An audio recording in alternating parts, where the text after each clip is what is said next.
everyone, I'm Natalia Bilbao, and here's what's happening in LA this week. Whose house? Rams' house. The LA Rams won the 56th Super Bowl and brought football magic back to their original home, Los Angeles. Mayor Garcetti, alongside several city officials and hundreds of Angelenos, gathered to celebrate this historic victory at the Memorial Coliseum with a parade and victory rally. Check it out.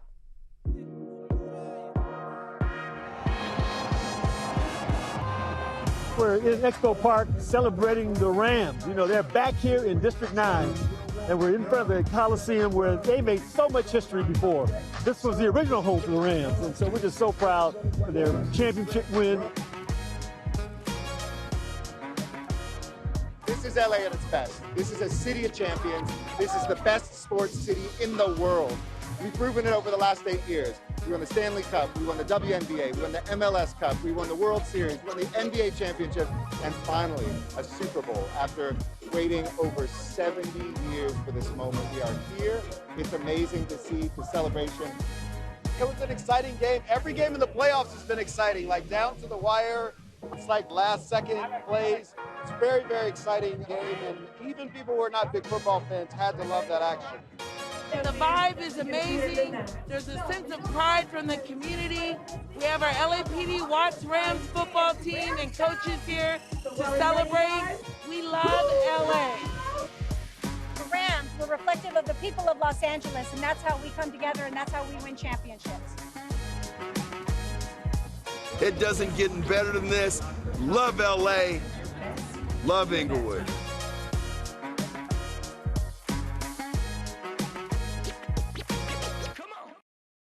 Diesel-fueled cleaning trucks are a thing of the past as LA moves forward in its effort to become a greener and more sustainable city. StreetsLA is introducing plug-in hybrid street sweepers to create an environment that is safer and cleaner for everyone. Mayor Garcetti and several council members discussed some of the other new electric vehicles and their goal to electrify all the city fleet. Let's take a look. Nice to meet you. What's your name? Well, you know, it wasn't that many years ago when heavy equipment like our street sweepers was all powered by diesel fuel. We've transitioned from that into a natural gas environment, and now we're taking the next step forward towards true zero emissions. Lo que estamos haciendo ahora aquí es estrenando estos camiones que van a servir en nuestras calles para limpiar las calles. Es para hacer el ambiente más seguro, más saludable para todos. Today we unveiled a number of new innovations, especially right behind me. We have the first of its kind electric street sweeper, being able to clean the streets, but in a much more carbon neutral way, in an efficient way, and basically the way of the future. So we are on track to basically electrifying all of our vehicles in the city fleet, but taking this step today with this street sweeper, both the big street sweeper and the small one for the bike paths, is a major step forward. These bikes that are right behind me, they're going to be used to survey the bike paths on every mile of city streets.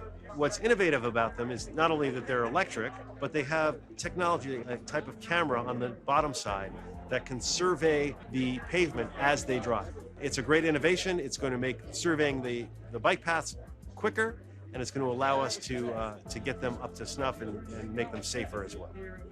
One of the things that we devoted a considerable amount of resources to in this year's budget was ensuring that we'd be investing in the kind of infrastructure that will enable more generation of solar energy and more charging for electric vehicles. And this is a perfect example of that kind of investment, which will pay environmental dividends for years. It'll also help our budget in future years by reducing fuel costs as well.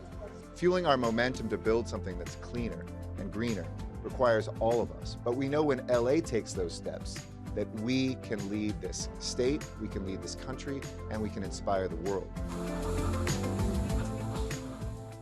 Councilmember Gil Cedillo sat down with us to candidly share his housing plans and goals for Council District 1. As well as continuing to focus on decreasing homelessness in his district, his main objective is to make everyone feel like they have a sense of safety and security, with seniors being his top priority. Here's that story. For CD1, I think the most important thing for our district and for the city is to make everybody feel that they have a sense of safety and security.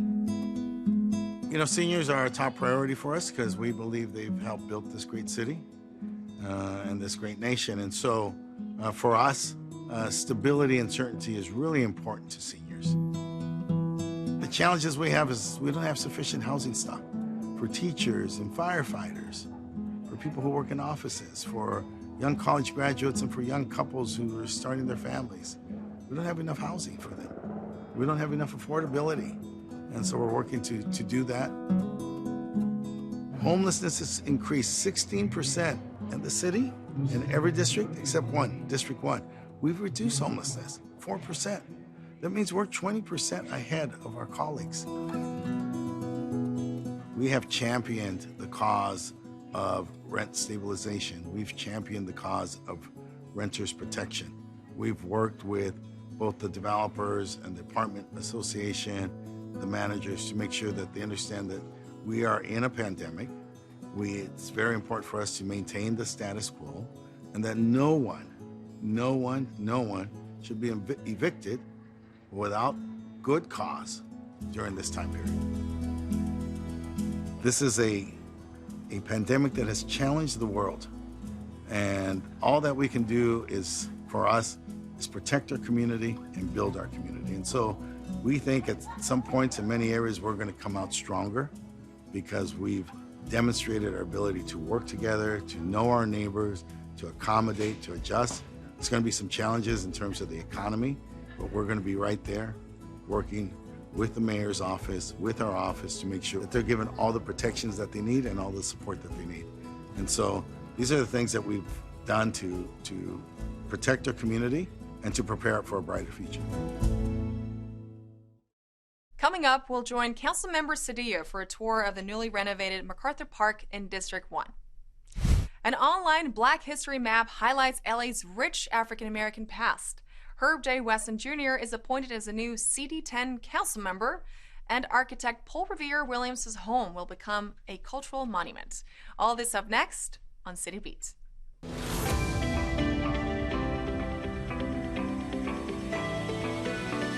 To celebrate African American Heritage Month, Controller Ron Galperin released an online map highlighting LA's African American communities. The map, entitled Black History is LA History, features 15 locations significant to Los Angeles' rich African American past. Users can explore places of worship, museums, notable residences, and other landmarks that illuminate contributions by Black Angelenos. Galperin noted that this virtual tour gives visibility to how Black Angelenos have helped transform LA into a diverse and modern city. To discover more about LA's history, visit lacontroller.org. City Council President Nury Martinez introduced a motion to appoint former Councilmember Herb J. Wesson Jr. to represent Council District 10. Wesson's appointment, which passed unanimously, fills the vacant seat left by Councilmember Mark Ridley Thomas. Ridley Thomas was suspended from office in October by the council after he was indicted for federal bribery and conspiracy charges.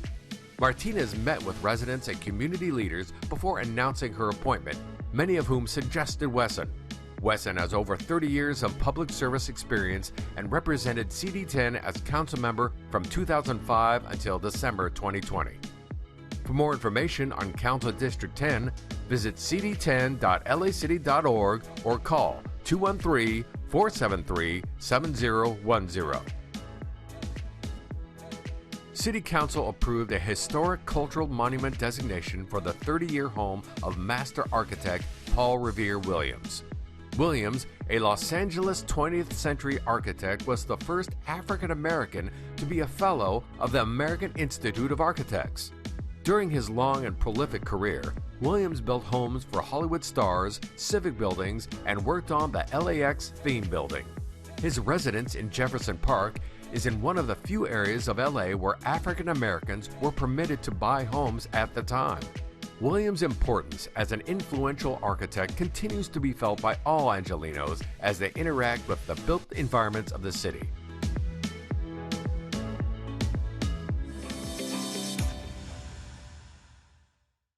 Macarthur Park is back. The beloved backyard of Council District 1 was closed in October for a $1.5 million improvement project.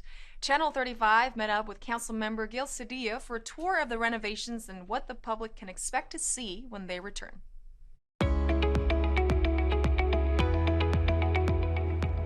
You know, I don't think we have ever had this type of restoration in the history of the city of a park like this.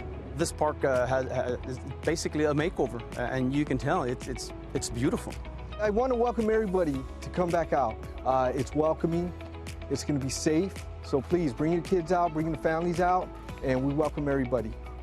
It's an extremely special day because we invested a lot of time and energy with the council office and the community to make this park as beautiful as it is for the community to enjoy. It's going to be reactivated for the community, but for the whole community, for parents, for seniors, for children. They'll all be able to come and participate in this park. We are going to have monthly activities. Those activities are going to include soccer clinics, sports clinics, arts and crafts, homework time, snack time, and then that doesn't include special events that we're going to have on the weekends, which include our 5K, which is going to be March 12th. We're going to have movie nights, and then we're going to have summer concerts, and then we're going to hopefully have a fishing derby in May. We have the density of Manhattan here in this area, and so it makes this space more valuable because this is the front yard and the backyard of so many families. I think that a beautiful park as such improves the quality of life for everyone who lives within this area. Come and enjoy the park, come in and recreate at the park. It is your park. All this work is for you, the community, to come and enjoy. 60 new trees, 50 new trash cans, lighting for the evening, completely clean water. You can see the fountain. 276,000 square feet of new sod. This park is a gem. It's just so beautiful.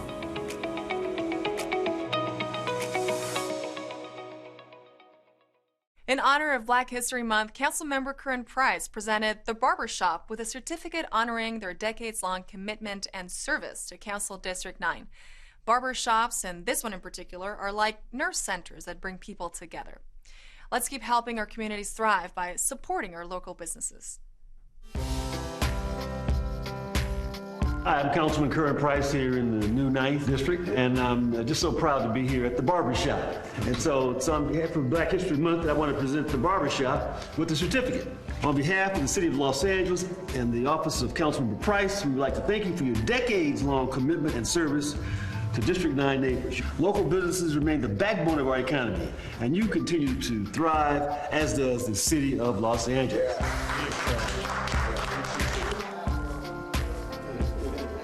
This business here, we've been here for about approximately 15 years now. We've seen just a lot of growth in our community. We know we're able to share, we're like family, and we're able to share with each other and give each other advice and things like that. And it's very encouraging and very appreciated, to be able to be in that position to do those things and reach out to so many people. Businesses are hard to maintain. I had a business for a while. It lasted about 5 years, and I did like most businesses do. I went out of business, right? So it takes being able to pull together the resources, the determination, the skill to make it successful. And most importantly, you have to have the support of the community, especially in a business like this. You got to have the support of the community.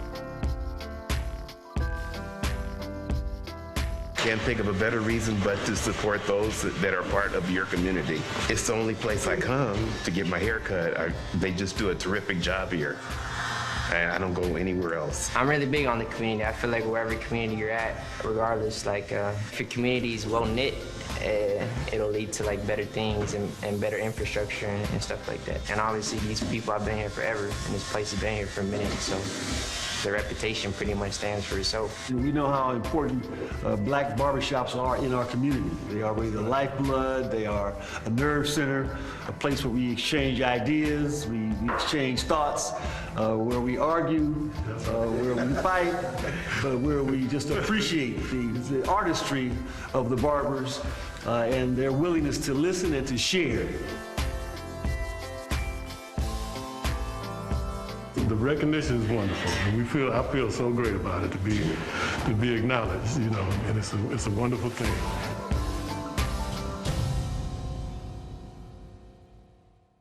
Leimert Park is celebrating African American History Month with an art installation that represents the history and legacy of the unique community of Council District 10.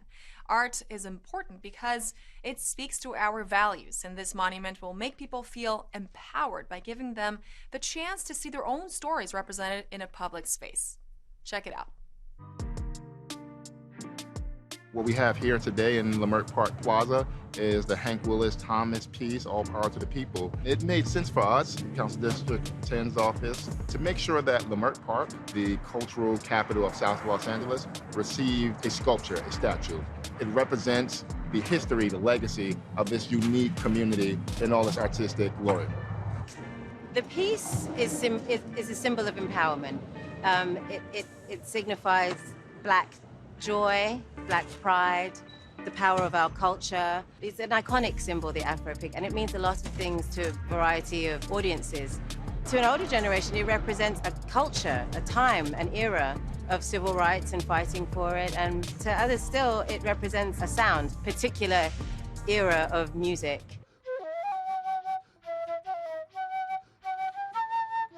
Well, art is very important because art gives you imagination to move forward and make yourself a better person in life, because art is one of the greatest things in the world, and we need that.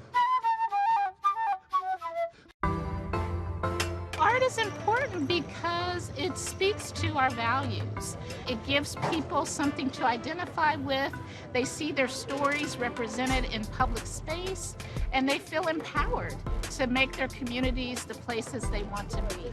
And they feel connected to their communities, which is the most important thing, because communities are what they are because of the people in those communities. So today, we really launched the project, which will be here through May 4th, with a series of activities that really celebrate, first of all, Black History Month, but Los Angeles and, you know, the equity that we're all working towards.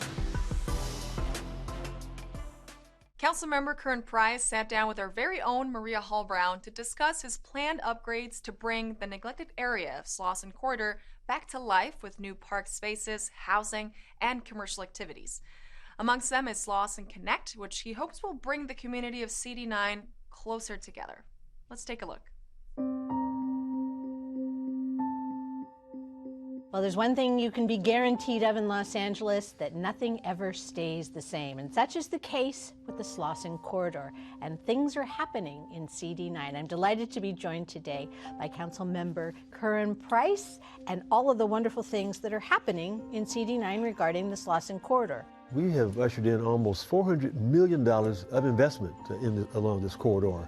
And so we're excited about the opportunities to bring new park space, to bring new housing, to bring more commercial activities. And it's just going to be enhancing an area that has been neglected for far too long. There used to be a rail line that ran that area. The rail line has been discontinued for many, many years now. As we speak, in fact, the rail lines are coming out, and plans are being made for a variety of investments, a corridor that's going to provide opportunities for our families and our kids. You really stepped in and created a thing called Slauson Connect. The Slauson Connect is located on Slauson from Budlong to Normandy Avenue. It was an unused parcel for Metro.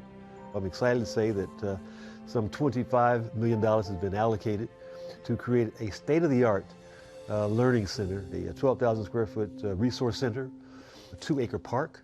We're going to be providing after-school programming. It's going to be a recording studio, of course, landscaping, walking paths, bike paths. And we call it Connect because it is going to literally connect a variety of activities along that Slauson corridor.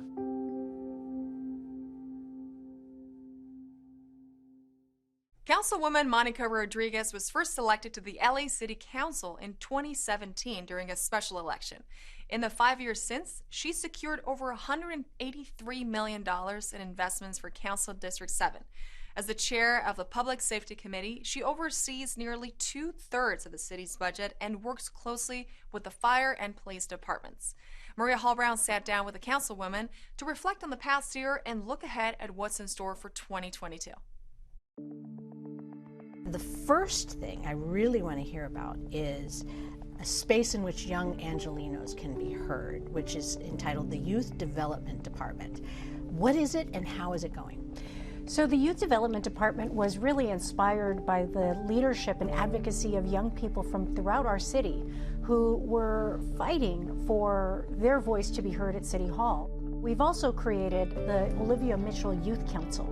It will be comprised of young Angelenos between the ages of 16 to 25 years of age, 2 individuals per council district. These are paid positions because we value the contributions that they're going to be making to help us inform the work that we do within this department. So centralizing all of these programmatic opportunities for young people is not only going to engender greater accessibility for them, but it's also going to have greater accountability for taxpayers for the dollars that are going to be expended in support of young people. Public safety is definitely one of your priorities. What are the topics that are on the table and how are they being handled? For me, one of the most exciting opportunities that we have coming forward is the newest introduction of therapeutic mental health vans that we're going to be unveiling this year, which took some time to get contracted with the LA County Mental Health Department. But these are efforts that are going to help reduce the call load for both fire and police so that they can be performing the duties to which they are best prepared to do. How are the Cool Streets programs working?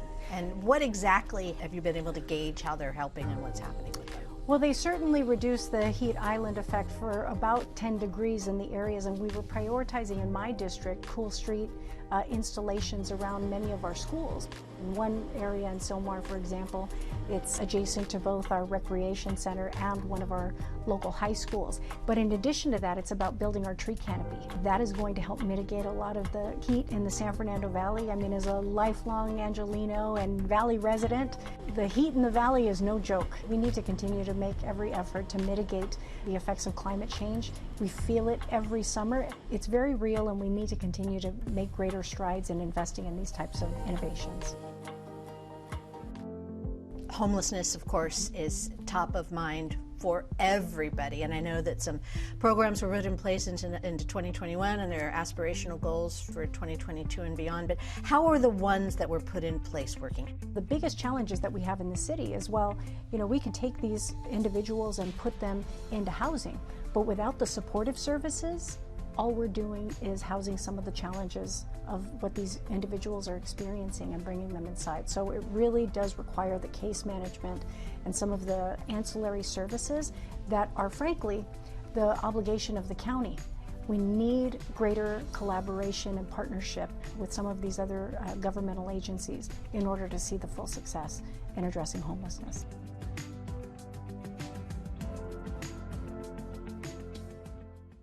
Parks and green spaces for people to gather and children to play in are vital for the well-being of any community. Councilmember Curren dropped by Channel 35 to share his latest park enhancement projects, such as a new skate park, dog park, and also a baseball and football field. CD9 is committed to helping its residents enjoy the outdoors.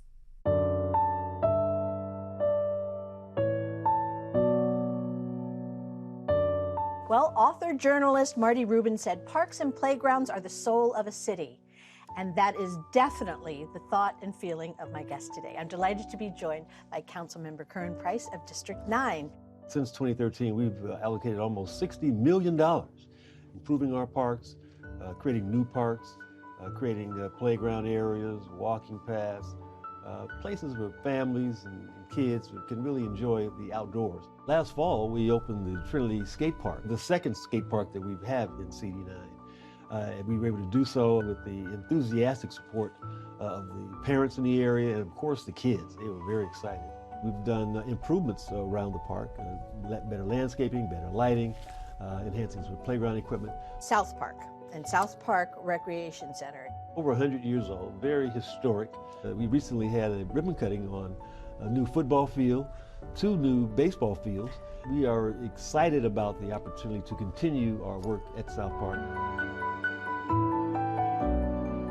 While there are dog parks in other parts of the city, there was not one in CD9. And so we were very excited to be able to create one at the Ross Snyder recreation area. We're going to be enhancing the fitness area for neighbors, better lighting, better security, more landscaping. Again, creating an environment that will be very safe and secure for family and friends to have fun. Really demonstrating to the community that we care.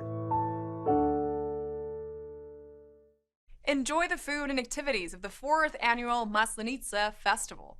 Join the virtual safari Thor's Reptile Family, or discover the poetry collection Customs via the Pen Out Loud series. All this up next on Things to Do.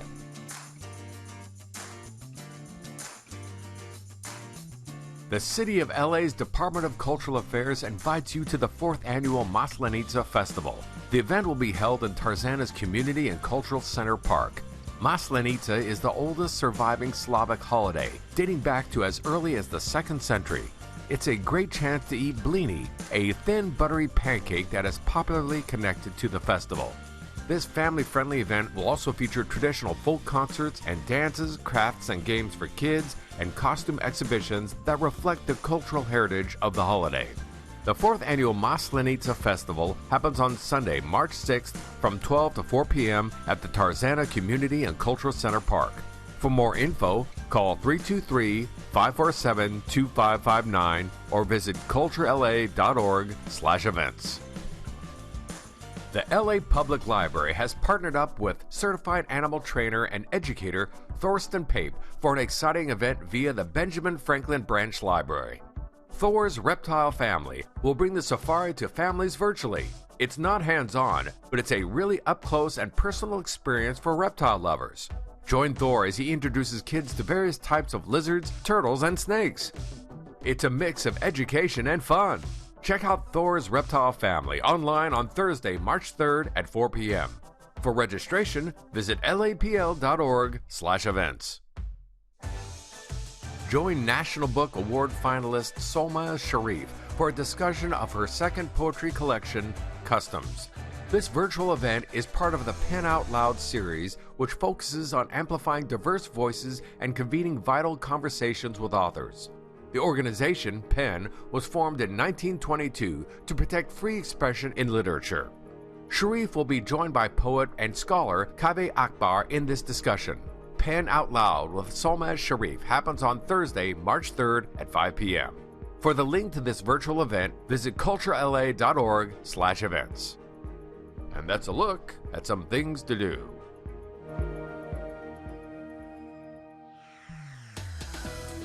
And that's it for this edition. I'm Natalia Bilbao, and from all of us here at LA This Week, thank you so much for joining us. A reminder that you can catch us online at lacityview.org, and we're also on Facebook, Twitter, and YouTube. See you next time for more LA This Week.